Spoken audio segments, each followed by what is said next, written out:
Nazokupa kwa kweli. Nazokupa kwa kweli. Dojipondora jeje. Tichkach MTV hino kupa inyaya zakasiyana zinoitika mumatunhu atigere neakatikomberedza dzinotyisa dzinofundutsa dzinokatyamadza pamwe chete nedzinosetsa kuti musarasikirwe nenyaya idzi munoenda pa YouTube channel yedu Tichkach MTV mondo subscribe ipapo musakanganwe kulaika pamwe chete nekusheya musazokoshiwe kupfanya kabhatani ako ndokabheroka kuitira patinokanda chinopisa munoyeuchidzwa Tichkach MTV tinodzifambira Dojipondora jeje. Zviisa ndizvo chokwadi ndikaita chabatwa nemusha Mwari ndibatsira Sekarang untuk jenis minggu ya itu panas saya kami kasih saya pun aku juga ini yang sih kaji ada tanya gimana baru juga di memang menangku juga limbu ya jadi nggak apa-apa sekarang bu ya karena kamu ganti lo email nenda mazuva zvakavaita kamwedzi wese zvatanga kana mai vangu ai vakabudirwa tikagara pasi tikadaidzana semhuri akauya aungana daro munhu ari kutaura zita rake ndeagnes chiringa asi ari kuramba mhosva yake pamboite pakabuda ngozi nhatu yekutanga ndeya kati mbuya kutaura vechitu ndimahambira akauraiwa nemurume wake dzese dzinyaya ari kuramba saka vakazoenda kuripa kuti akuenda kuripa mhosva yepamahambira ngozi vachiti saka isusu tazodaro takabva taramba tikati aiwa inini hamuendi kuripa ngozi nemunhu wamuri kuramba kuti ikufrema zvokubudiwa nemunhu ari kutaura saka isusu takabva taregera kuenda takabva tangosiyana nazvo tagara after 2 weeks mbuya adzoka futi obva abudirwa futi pane muroora saka tipa direction manje onai wazukuru vanhu ava vakangwara asi nyaya iri panapa musasaende direct kwauri chitorai nyaya muenda kwani kwasabu enda kwasabu ndozviripo sabu nyaya handiigonipa endai kwachangamira changamira akati nyaya yakaoma handichamboikwanisa firai kwamwavo ndosaka takauya kunoku. Alright. Hari pandisina kubvisa mati mimi Agnes anzo Agnes ari kumiwa mhosva dzaitwa nemurume wake pane wane murume wake no ndiko ndozvesa inyengo Agnes anokumiwa mhosva dzaitwa nemurume wake ari kuramba anokuma hamuchidai mimi murume wamakauraya munhu saka iwe mukazoti bvuma wataise muruti kuramba kwandiri kuita paari kuita ndika kurambira pana baba wese kuti ndandiziziva kuti murume wangu akadini akauraya munhu asi izvai wakobva wazotora nyaya iyi kuenda nayo kupi pamahambira kwekuti murume wacho iye wacho andika akauraya munhu asi waudzoka kuti tiri munyepera saka nemhuri yake wakazoenda ikoko kuri kuti iwewe mukadzi ari kuramba kuti murume wake akauraya munhu andira but ari kuramba kuti murume wake akauraya munhu iye wobva asunga futi wobva aenda kumusha kwemunhu uyoyo arudzi akauraya nemurume wake iyoyo achiti adauripa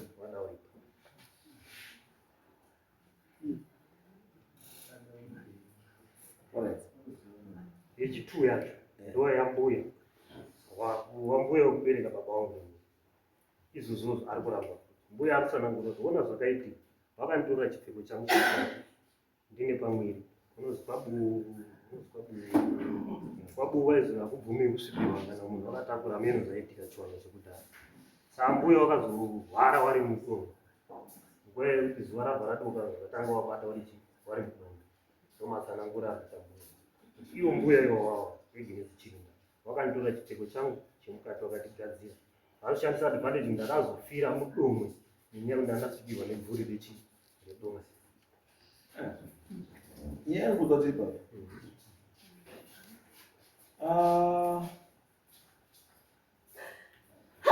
kana kutaura nenyaya yechipfeko.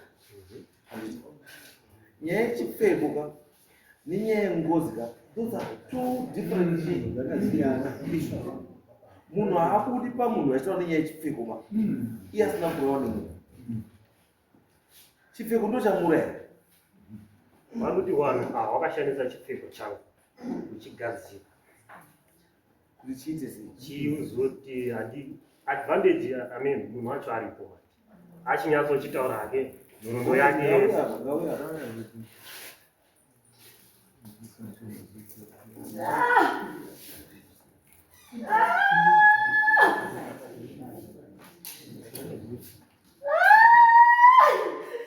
ndatambura inguva yangu yokuti nditaure chokwadi.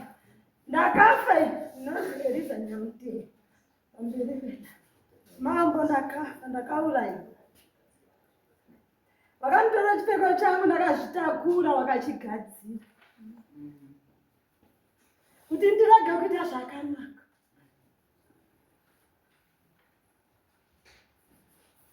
Nguva yangu yekuzvara yakakwana.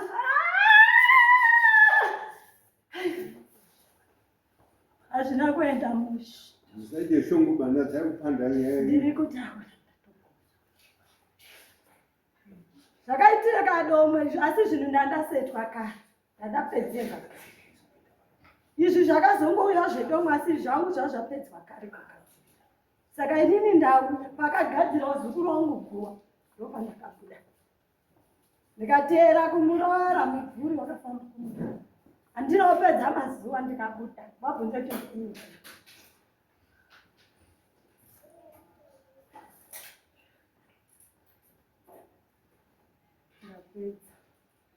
izwa zvandidai zvandiri kudai iwe kuti wakaurawa nani namai Egenia namai Thomas. wakaburaya sei? Wakanditora chipfeko changu webva wadii? Obva wachigadzira chiwanu. Ndatiri mapostori. wakachigadzira? Wakachigadzira sei? Kandizvo ndinoze nditaure. Wakachigadzira mambo. Imi mune muri hamuzivi kugadzira kuti zvinhu zvisamira mushe hamuzvizivi. Zvamuri kuti changa chiudiwa kuti chisamire mushe chii? tiri padarika angada kuti ndipfuure. Ndafa inini anosara akagara panzvimbo akatama nemurume.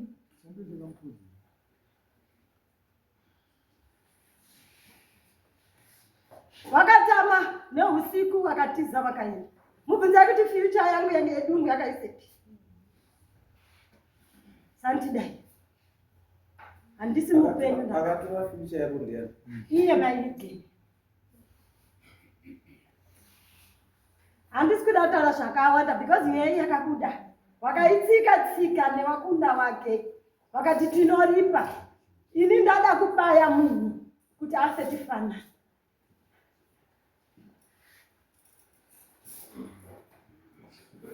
Tifanane. Nekuti yana zukuru wake nawangu zukuru ndikuonera mumhepo.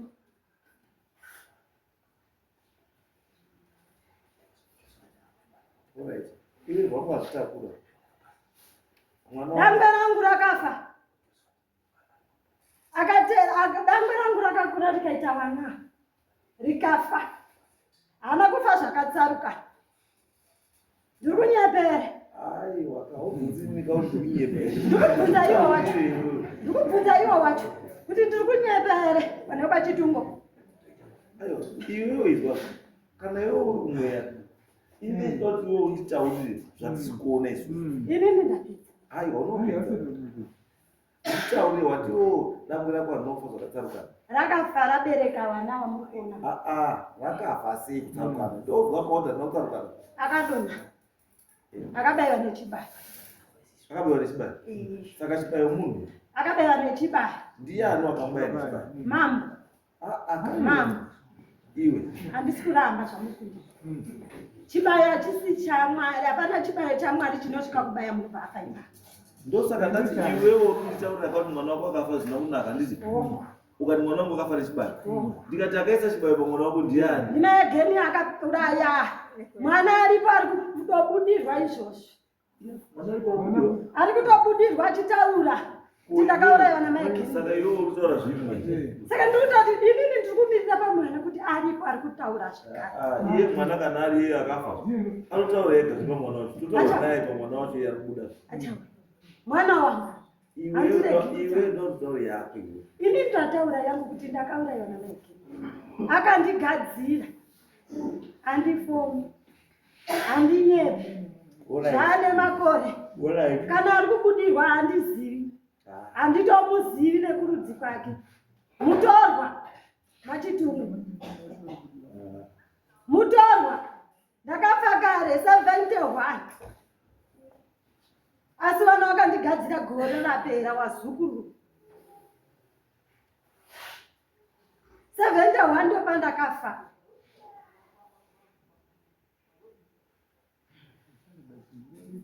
Iwe saka urudi. Ndida kuripwa nguva yangu yakwana.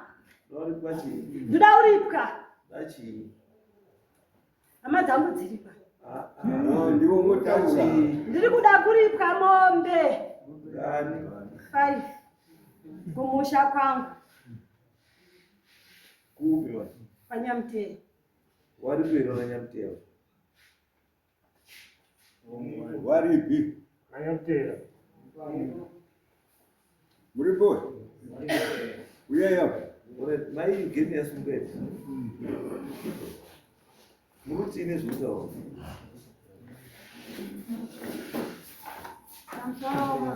Ngasaende kure. Gari ipo. Ati mai geni zvutaura. Inini. Pamusoro ndati pamusoro. Ndiri kuzwa kufara. Ndiye Agnes. Ndiri kuzwa kufara izvo ndauya muno. Zviri kutaurwa izvi. Mambo munondiregerera kuti ndibira kutaura zviri pamwoyo pangu zvidini. Zviri kutaurwa izvi. Muna muroro.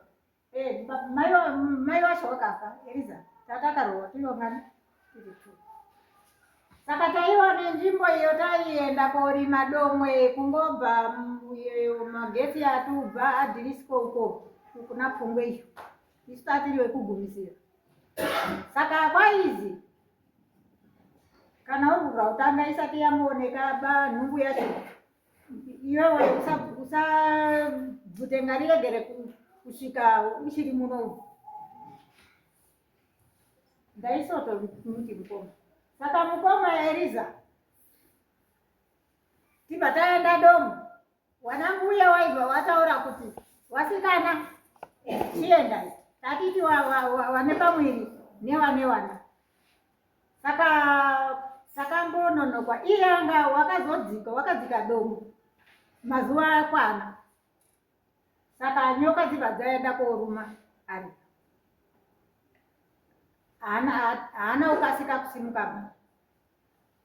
Saka izvo tadaro nyoka izvo ataura kuti inachakwanisa kufamba ngatudidini mudumbu maturwadza. Vanambuya izvo kuti saka izvo timotaura kuti oye vanhu ngavadini vamwe ngavati wane pamwiri ngavakasike kuenda.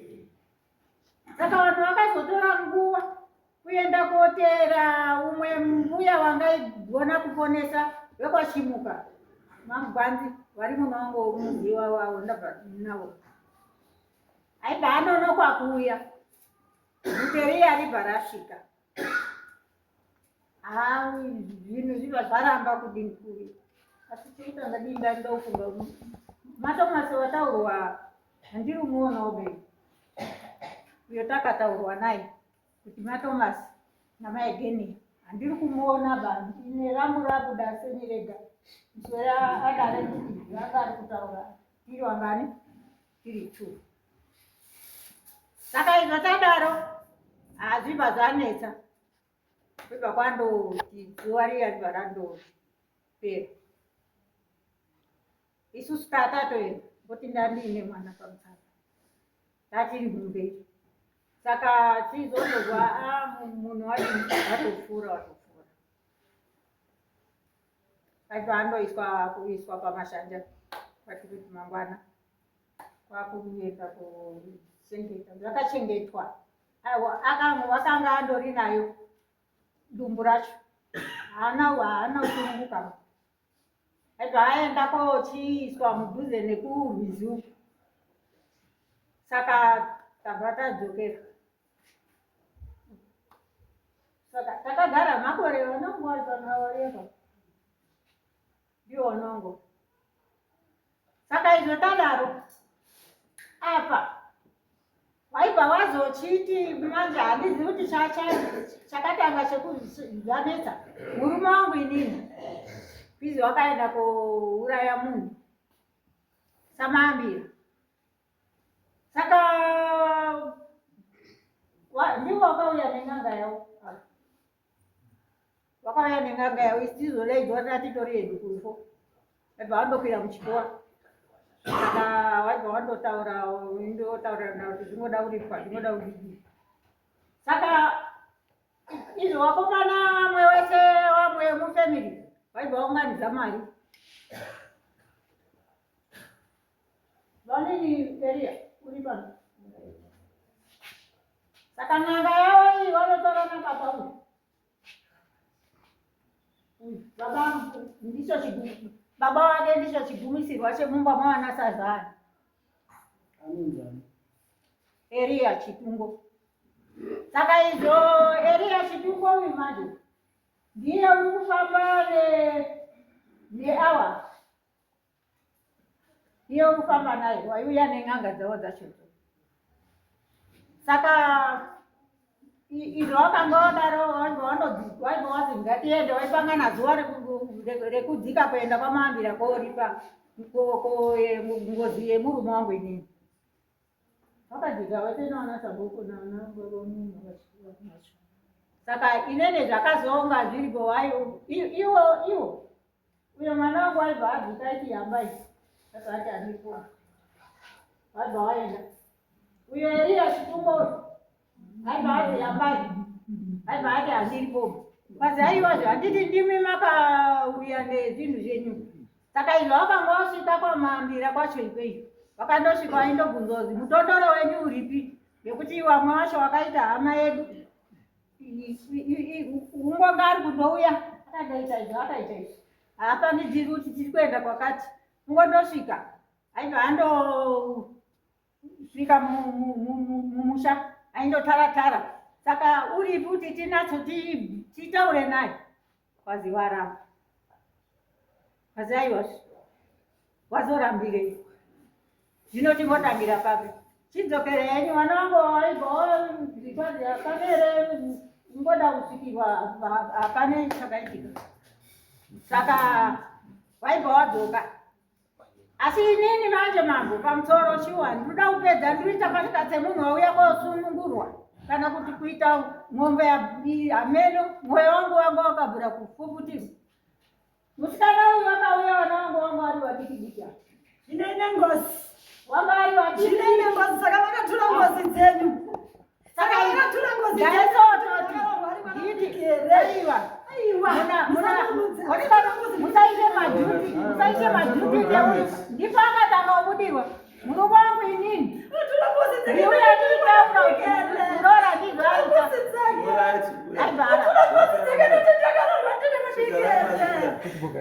Ndakasvika ari kuchikora ini.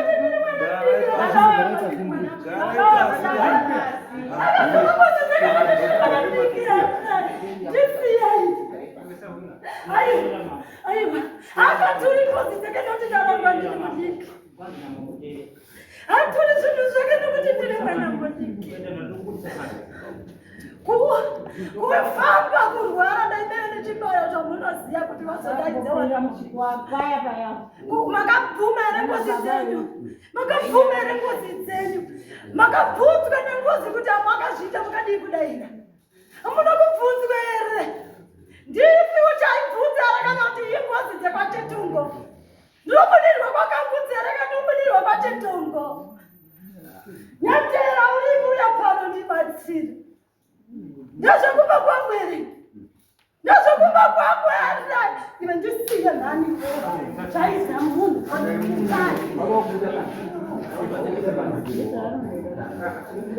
Vetenda. Ndirikurwadziwa mama. Ndiri mutorwa. Ndiri mutorwa.